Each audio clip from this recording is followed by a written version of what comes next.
Yes, by the way, I was asked to be able to, this is not going on YouTube per se, this is headed to Japan.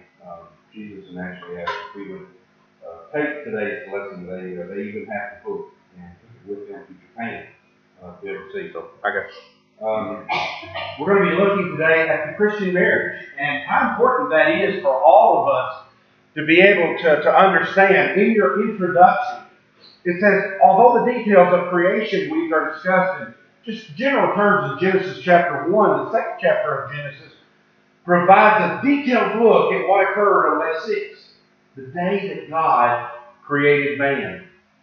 After creating Adam, God declared, it's not good that man should be alone. I will make him a helper comparable to him. Thus, from Adam's side, the Lord took a rib and created the first woman. Eve was made for Adam. God created her to be Adam's wife. And summarizing the importance of the divinely formed marriage, Moses wrote, therefore a man shall leave his mother and father and mother, and be joined to his wife, and they shall become one. That's important for us to I think, see the totality of why God brought man and woman together. He doesn't really talk about what actually happened there in Genesis chapter 2 when man went out and was very lonely. And man at first was going to name the animals and had a lot of things to do, and God had seen that, but God saw that man needed someone to be his helpmate, someone to be there. What a beautiful instruction that we can see and understand that helps us in knowing what a marriage is all about. When Jesus was questioned about the permanence of marriage, he referred his audience back to the event recorded in Genesis 2. Having done so, Jesus concluded, so then they are no longer two, but one flesh. Therefore, what God has joined together, let no man separate. And if anything, his words provide a divine stamp of approval on the institution of marriage as well as on the creation account. So God created marriage for the benefit of humanity. Believe it or not, I don't know if you've seen the statistics and what's going on. Marriage is actually in the decline. People believe that it's perfectly legitimate or okay to be able just to live together and become boyfriend and girlfriend and cohabitate one with another and be able to go through life that way. And there's several people that do that, and many of them do so without the understanding of what marriage is all about. Why would I marry someone? Why would I put myself in that noose, they would say? Why would I do that in a way in which then it would be so hard to be able to get out of what I would consider to be a committed relationship? And many times as I sat down and I do marital counseling and we go through all the aspects of the things of marriage, we can put the beautiful little flowers and we can talk about all the great mornings and the times of holding hands and everything, but honestly, those that have been married for any length of time, you also talk about the struggles, the trials, the mistakes, the hardships, the pains, the problems sometimes that happen in marriage to the point that it almost comes to the brink that you don't want to be together anymore, that you don't care about each other. And unless there's a great commitment to God, and unless there's a great commitment to the marriage institution, you'll see that pretty much 50% of marriages, whether you consider it to be a spiritual marriage or you consider it to be a long-term marriage, 50% of marriages end in divorce today. So it's a coin flip. It's a coin flip. And I'm open and honest to almost everyone that I counsel on marriage about this.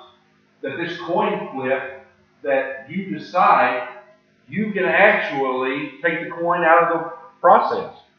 When you're committed to God, and we're going to see today about how much God loves the institution of marriage, how we can take this and take the coin flip out of it and remove that opportunity for one to say, I want to leave the other. Down in all the way down 1, 2, 3, go keep on 65. Well, marriage is honorable among all. You see that there, Hebrews 13 and 4? Marriage is honorable among all, and the bed undefiled, but fornicators and adulterers God will judge. Other passages of Scripture emphasize the roles humans and wives are expected to be able to feel in a marriage relationship. According to Peter, wives are to be submissive to their own husbands, and husbands are expected to dwell with them with understanding, giving honor to their wives. It should be noted that both parties are given responsibility in a marriage relationship. Individuals who choose to marry must realize that God's plan is followed by both parties. Pages put together, we all yield the best possible result. Regardless, it can't or it must not be ignored. Explaining the delicate balance that must exist between husband and wife, Paul provides what is arguably the most developed discussion of the marriage relationships in Scripture in our lesson text. And in doing so, he also gives us a glimpse of the magnificent love Jesus has for his bride, the church. So the section extends the following challenges. Husbands, love your wives just as Christ also loved the church and gave himself for her. Ultimately, the result is a marriage based on love and on respect. So Paul concluded, nevertheless, let each one of you in particular so love his own wife as himself, and let the wife see that she respects her husband. We talk a lot about give and take. I think all of us are old enough to probably be able to understand the importance of or the definition of what a marriage is. But sometimes we have maybe a very difficult terminology of the defining love and commitment, and sometimes the hardships that go with being married for that. So, anybody want to start with some comments before we get going? Anybody know? All right, somebody want to read 22 through 24. Wives, submit to your own husband as to the Lord. For the husband is head of the wife, as also Christ is head of the church. He is the Savior of the body. For just as the church is subject to Christ, so let the wives be to their own husband. So what's being said there?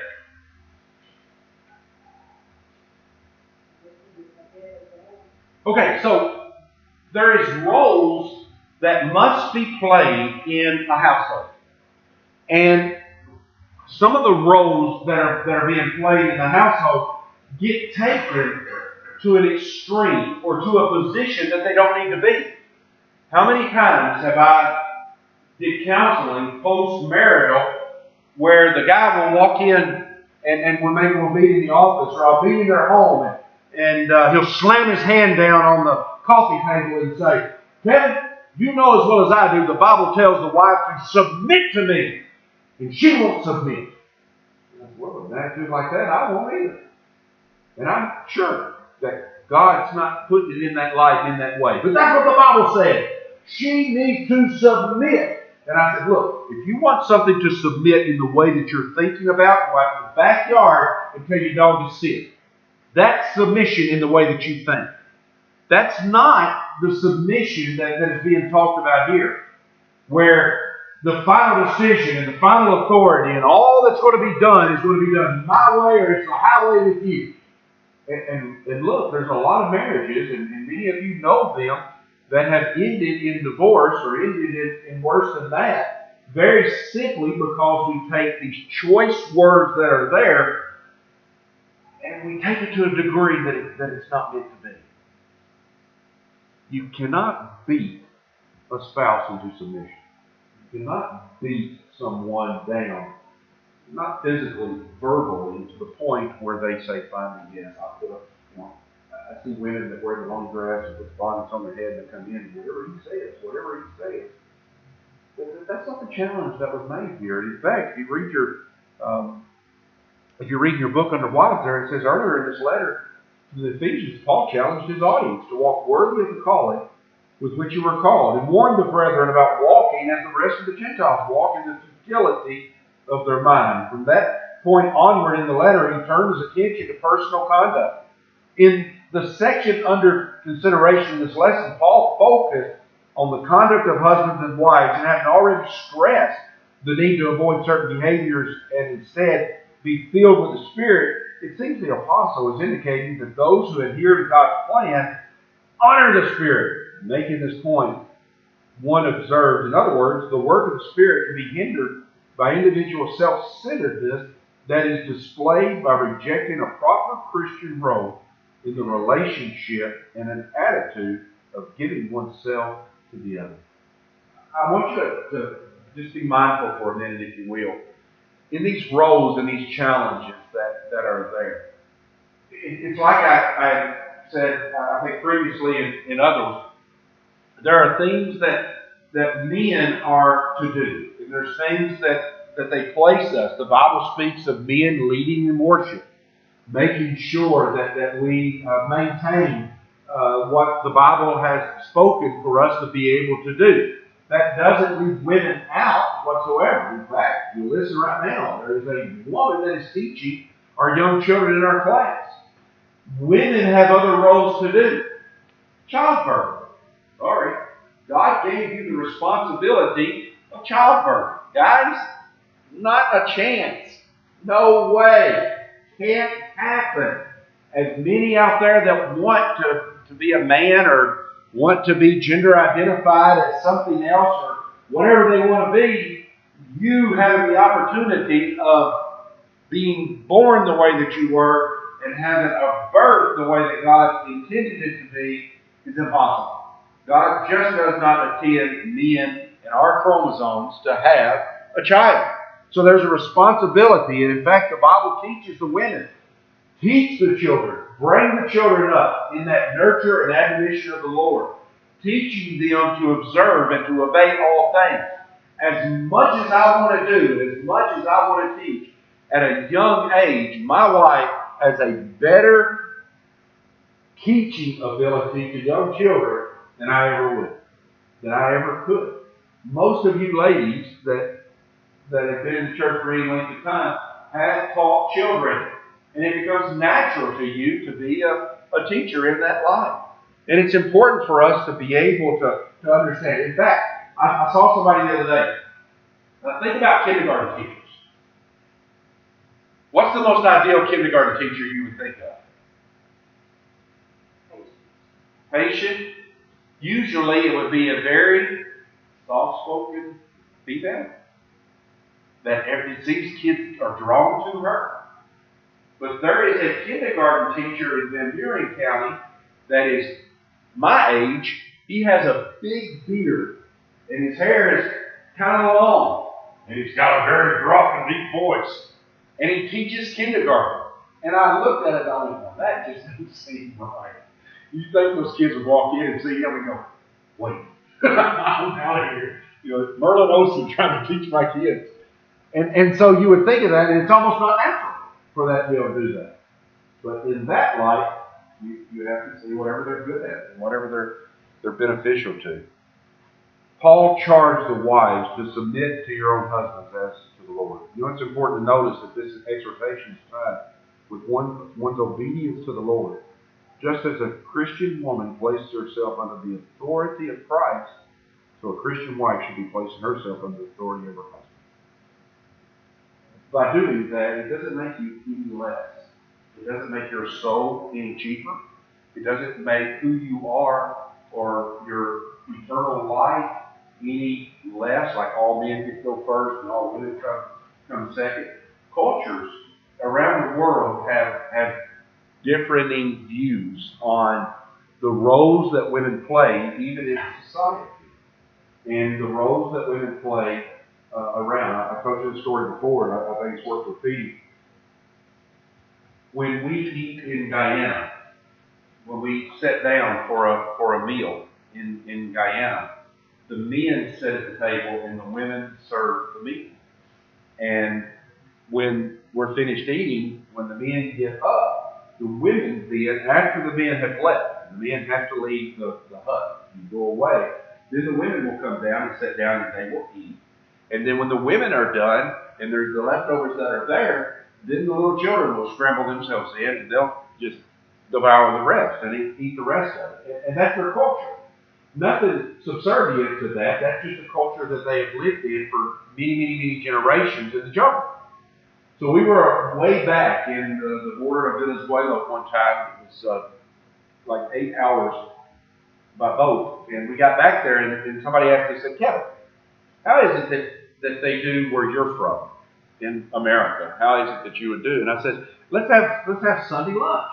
Naturally, the women had gotten up early that morning and had killed our last 2 chickens. It was really one of the final days we were going to be back there. We brought live animals back every day to kill a chicken. When we saw the pen was empty of chickens, it was time to head back to the other village. We were done. And so that morning, the women went out there and they killed 2 chickens. We were getting ready to go to worship. They were doing all the plucking and everything, getting them ready to start boiling and what have you. And I said, if I may, I would have a request. What would that be? And I'd say, I want everybody to sit at the table today. We've got enough room. We're eating outside. And I said, let's just all sit together. Bring the kids in. Bring the wives in. Bring the women in. And let's all just commune together. And it was so different from them. It was so,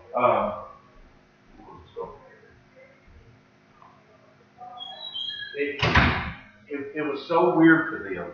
And when we did, they agreed to do it, as we sat down to be able to do this, we said our prayer, we were all holding hands, we said a nice prayer, and naturally we just start, women their hands together, and they start getting passed around, bring up the plates together, and I looked around, and not a woman would touch a plate. The men were it was normal for us, we didn't eat. And I said, guys, stop. I said, ladies, eat.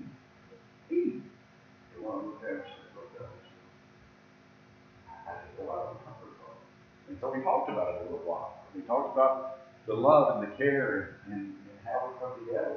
And this is just natural for us to eat this way. And it took about an hour to finish our meal. By the time we were done, even the kids were eating with us. And I had one sitting right beside me, and the whole time he'd take a bite out of the chicken, he'd look at me.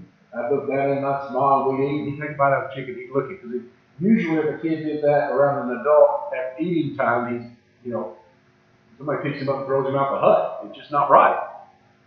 I heard not too long ago that the minister that is back there, a young guy, eats with his family now. They sit down and they eat together. They sit down and they have their meals together. And he says probably one of the greatest things that I ever taught, of being able to show that. He also helps cook in the kitchen. Men don't do that back there. Men go hunt, women go gather. If they come back together, the woman does whatever it takes to get it cooked and what have you, and then the man will come and sit down and eat. It started to change a little bit. The roles that they were having started to understand it just a little bit more. Submission is an honorable thing. In the top of your page, on page 67, it says the passage does not imply that submission is mandated because husbands are intrinsically superior. It simply declares God's chosen position for wives. Making this point, one wrote, the submission of wives to husbands has nothing to do with work. Husbands are no more valuable than wives, or standing in God's sight. Men and women have equal status before God. Rather, submission has everything to do with the different roles God has assigned to husbands and wives are to be subject to their husbands and subject to Christ. And so declaring the husband to be the head of the wife, Paul is simply stating that the husband's designated position of authority in the marriage relationship. This does not give the husband the right to act like a tyrant or a dictator. For those who are in positions of authority, must be careful not to abuse the power. So the text actually has just the opposite in mind. Paul likens the way husbands should deal with their wives to the sacrificial way Jesus cared for his bride, the church. Jesus loves his church. He gave his life for the church. I don't think any of us believe that Jesus is pounding the gospel down on us and we've got to submit to that gospel. Through loving kindness of wanting us to be in heaven, he gives us the opportunity of being able to listen to the word. All right, let's talk about husbands. 25 through 29. Husbands, love your wives just as Christ loved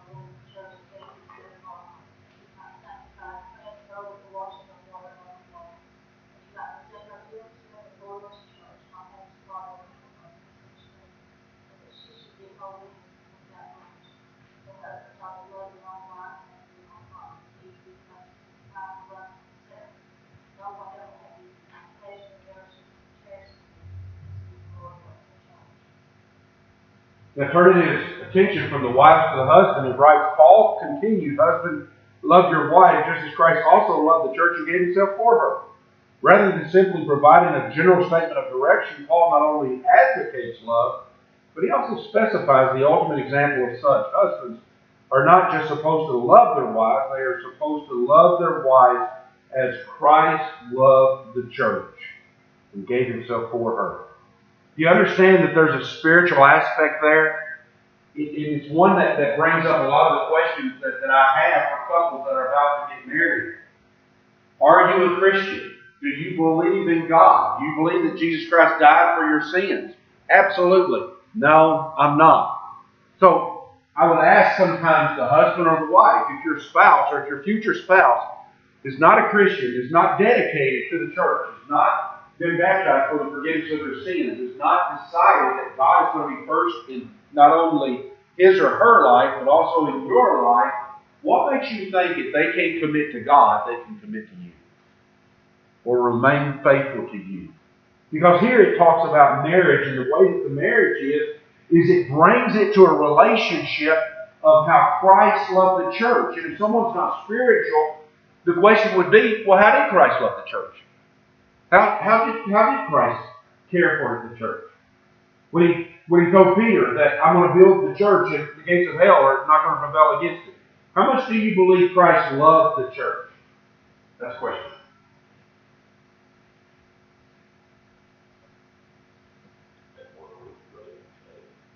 Pay for it in a way that we can understand. How do you pay for it?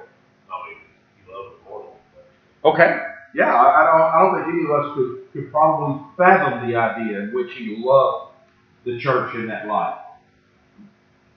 What does the Bible say? How much he loved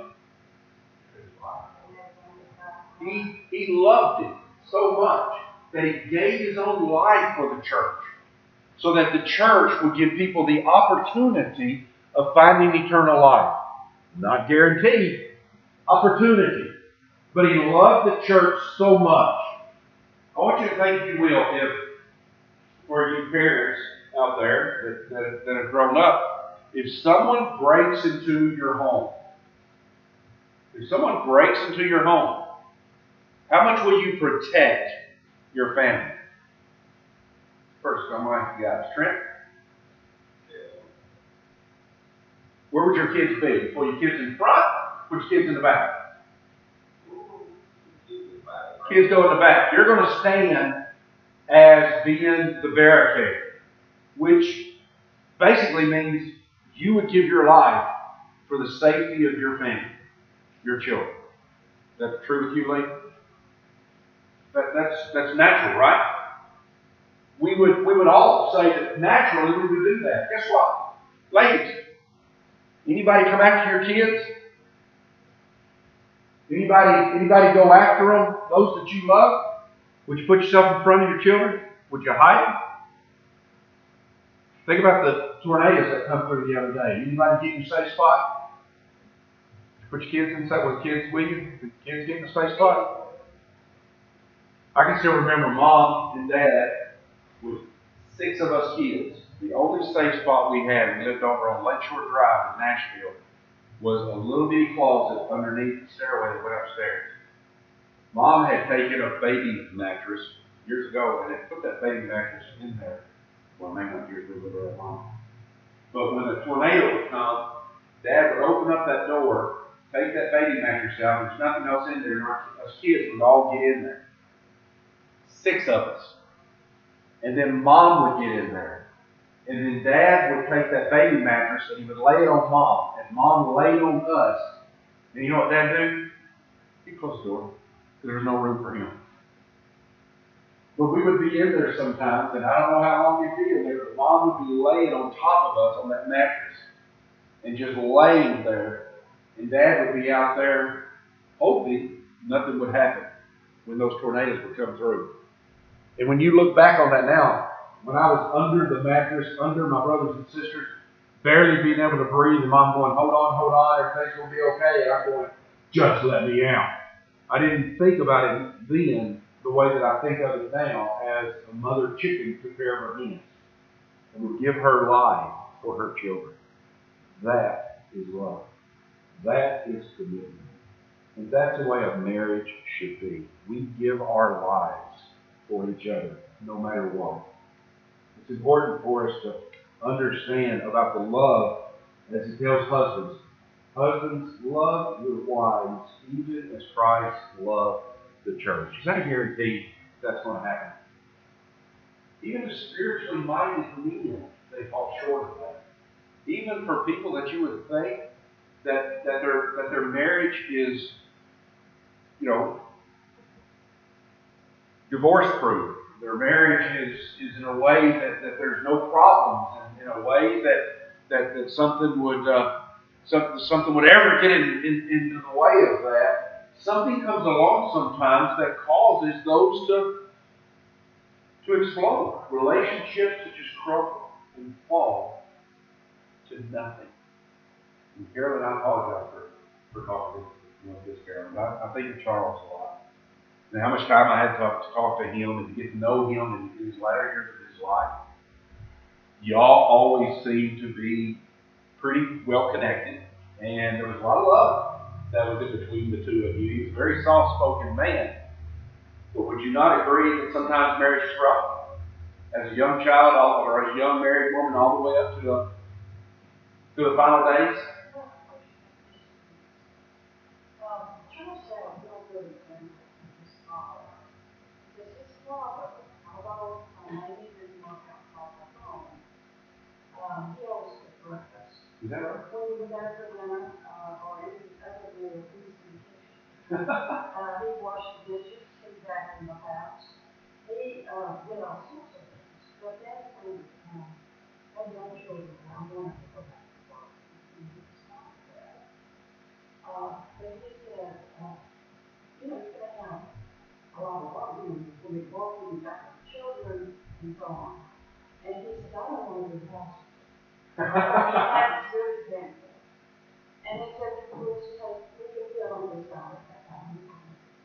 And he said, we'll just take the money from the house. So that's what we did. But he was aware of the fact that it was going to be better to keep up the law. Right. And I think, husbands want to work that out. Because nowadays, it's not culturally like it is. Nowadays, women are working out better. Most to be able to survive in the household in the lifestyle we live in. And so you have to work those things and live in what they say. Everybody listen? Everybody agree? It's pretty important, isn't it? And I like the word working things out. Because that takes communication, it takes talking back and forth, it takes being able to believe in your spouse, and also having feelings enough for them that does it. I know with Lee and Judy, Lee does a lot of the cooking in the breakfast in the morning, just because he gets up early and can't sleep. But the rest of the time, it's all Judy. But it's an important aspect for us today to be able to understand what is give, what is take, and what is compassion for one another. And I honestly believe that takes many years of marriage, of being together, before you really start working through a lot of the problems. Go back to ladies, when guys go back to when that marriage was very young. That's difficult. Would you agree? There's times in my life where I didn't want to come home because I knew I was going to run into a bull. I'd either done something wrong or not have completed something or left something undone or had treated my wife maybe differently than I should have or what have you, very young in life. I paid more attention to my work than I did maybe in my home life, and that stress leads to a point where it explodes and where it blows up. And so I think it takes many, many years to be able to get to the point where you can see this cohabitation that husband and wife has together, and finding this, what we're going to talk about here in a second, this oneness or this one flesh of coming together to do that. And it's beautiful to see those that have been married for many years to be able to pull that oneness or that one flesh together, especially those that are walking that spiritual path together. I love to be able to see and to watch them grow in that life. Any other comments before we move on?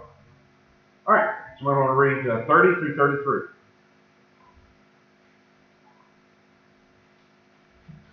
So we are members of his body and his flesh and of his bones. For this reason, a man shall leave his father and mother and be joined to his wife, and the two shall become one flesh. This is a great mystery, but I speak concerning Christ and the church. Nevertheless, let each one of you in particular so love his own wife as himself, and let the wife see that she respects her husband. So what's said there?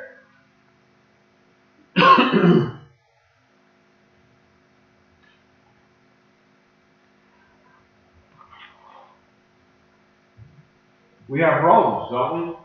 We have roles to play. You have a mindset, and you know those roles don't always have to be exactly the same. That's where you see the stay-at-home dad. While the wife may have a professional career and can make more money, and it's financially feasible for the husband to stay home and take care of the children, to make sure the household is run right and done everything, that doesn't make him submissive. He still has the role of being the husband still there, just in the financial arrangement of it. At certain times, the wife makes more money than the man. That doesn't mean that she gets a greater voice or that everything's going to be done her way or the highway. That doesn't mean that. And so we can't use in the financial aspect or the financial realm of things, whoever makes the most should make all the decisions. That's totally unscriptural and it's totally wrong. And we can't do that. As we become one, as we join together in holy matrimony, and this union that comes together, where it says, as God is joined together, let no man put asunder. What God joins together, in this oneness that we have, then as we become one, there's roles to play in that. There's roles to play for that as oneness. What do you believe in a marriage is the greatest attribute to have? That you follow both of you. Do what? That you follow Christ. Okay. And it's both of your responsibilities to do that, but then my husband has to do it. Right. He should see that his family worships and that they follow. You've got to be able to set the example. And working together to set a spiritual example is I think paramount in that. Now that doesn't necessarily happen to everyone. There's many families that only have either the husband goes to worship or is a Christian and the wife doesn't, or the wife goes and takes the children and brings them up, and they become great Christian people without the other spouse. It's just saying that the Bible speaks of that oneness and that spirituality. If they are together, there is a easier plane to be on. If they agree spiritually, if they're working for the common goal of finding eternal life, if they're trying to bring their children up in the same light, by doing that together, it makes it easier. Will everybody agree or disagree? What do you think? So we need to be on that same plane. We need to be working towards that same goal and trying to understand that same concept. But it doesn't necessarily always happen that way. So what do? Do we allow it to give up or to affect our Christian life, our Christian spirit, and then we turn around and then we lose our soul because of what the wife has done or the husband has done? No. We power on, taking every opportunity to bring spirituality even greater. You never know what your one flesh that come together and your oneness come together, how they can see sometimes. Sometimes it don't happen now. Sometimes it doesn't happen mid-time. Sometimes it takes late in life before them to see the glory of God that emulates from you, and it becomes something that maybe they want or something that they desire for that.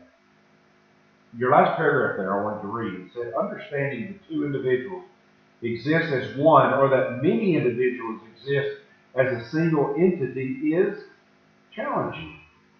As Paul referred to this as a great mystery, nevertheless, Paul focused remained on the relationship roles of husbands and wives, and for this reason he concluded this section by charging husbands to love their wives and wives to respect their husbands. In a day of feminism, or in a day in which they tell women do not be subservient, that is a cultural thing. That is the way in which the world around us is living. That is not the way that all the world is living. And when you see by the way, there are really good Christian feminists out there, though, that really want the best for women. At the same time, finding a scriptural example to be right. Does that make sense? Bringing up a daughter, you don't want a daughter to go up and go, you'll never be as good as a man. You'll never be able to do as much as a man. And that's wrong.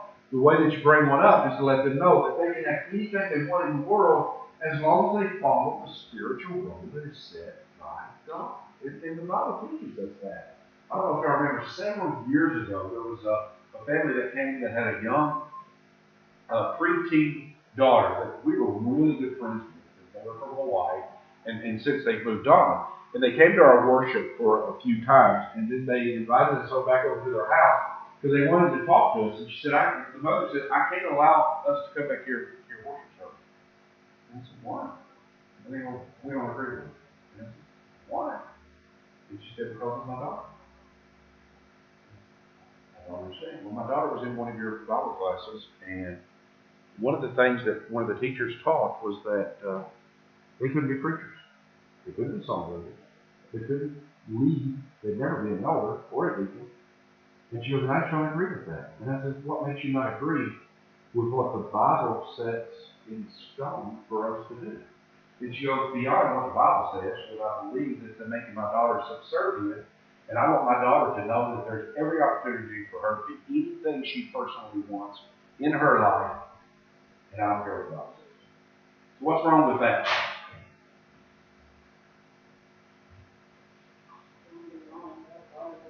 Okay, so it's going beyond. They can't do anything else, but in worship, we are supposed to lead and us, teach the smaller children, or do behind the scenes kind of thing, stuff like all of this, the communion, or singing, or whatever else it takes, but people start running and guiding people outside of just the actual service itself. So then again, there's roles that we play. And in the roles that we play, we understand. There's men's roles and women's roles. And we try to work together to make these roles the best possible that they can be. And at the same time, working together to be able to support each other in the roles that they're playing for that. But more than anything, God sets basically the commandments, the rules, the setup that we go by. Love each other as you love the church. That's important for us to be able to do, right? I can't say, well, I'm going to be a Christian, but I'm going to hate the church. I'm going to be a Christian, but I'm not going to attend services. I'm going to be a Christian, but I'm not going to read the Bible. I'm not going to be a prayer life. How much of a Christian am I going to be? I'm going to be a husband, but I'm not going to support my wife. I'm going to be a husband, but I'm not going to I'm not going to allow her to be in the role that she's in. I'm going to be a husband, but I'm not going to be doing all of this. And by all of this, I mean, how is it that I, as a person today, can be considered a husband if I don't follow the rules that are there? Does that make sense for all of us? And that's important for us today. I had one more quick little story. And I was thinking about Joey. Joey, when you taught school, what grade did you teach? Middle grade, Okay, so I got a fourth grader, and I decided my fourth grader is going to be in your sixth grade class on Monday morning. And I come into the school, and I say, no, Colton, we can't go to fourth grade. We're going to walk in here. Joeva, Colton's going to be in your class today. And you would say, well, he's not really ready for this class. He's not. The rules are that you must complete fourth, and you need to complete fifth, and then I'll allow him to open arms. I don't care. I don't want to follow the rules. I want him to be in sixth grade class. What do you do? Okay, you go back to the principal. The principal is the one that holds the law, shares the law, protects the law. And so you do that. So if someone doesn't want to fulfill the role in which they are asked to be, you go back to the rule maker. You go back to the one that follows it, which is the Bible. And you say, what does the Bible say? I may not agree. My son may be smart enough to be in the 6th grade. And there may be ways of getting him there. But until I go through the ways of getting him there, I can't just force my way on you. And that happens a lot in marriages. When we're not working together, when we're not working in love, when we're not thinking of our marriage as Christ loving the church, and we're forcing our desires, our wants, and our needs upon our spouse, and they're not ready for it, and it's not scripturally bound, you're going to struggle. Does everybody agree?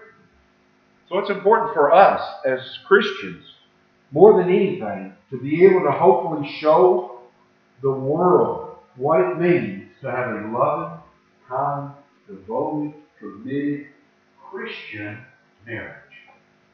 Does that make sense? By the way, you can take what God and join together and come and put asunder. You can run to the courthouse right now for almost no reason whatsoever and file for divorce. Sooner or later, you'll get it. Without any biblical scripture being opened up by anybody.